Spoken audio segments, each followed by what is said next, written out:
changes with the new stable interface. So what you want to do is I've went ahead and just opened up the last week's IT changes, just deleted out that section up here at the top. And I'm come over to the OIT scheduled maintenance over in stable. I'm going to copy this area. Copy, and then I'm just going to come over here to the spot here and paste that in. When it pastes in, it's going to bring over the text as is. We're going to want to fix that. So I'm just going to go ahead and click into this table, select everything.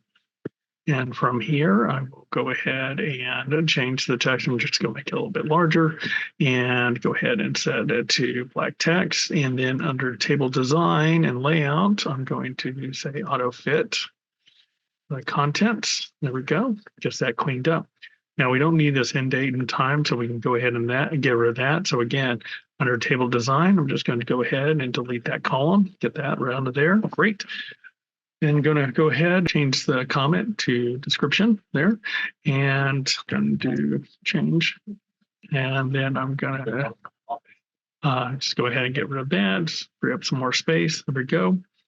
Okay, this all looks good. Migration takes place.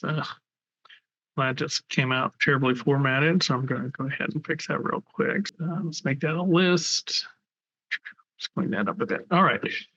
Okay, looking at all this, everything else looks good. If you want to, you can also come over to the table design, get some alignments there.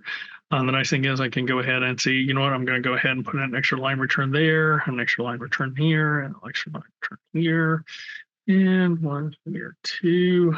Just give it some more padding. Hanging words. I'm just going to put a non-breaking space there, fix that up. And everything looks good, and it's okay to send at this point. So then you just go ahead, and since those are both the same, just hit send, and we're all good.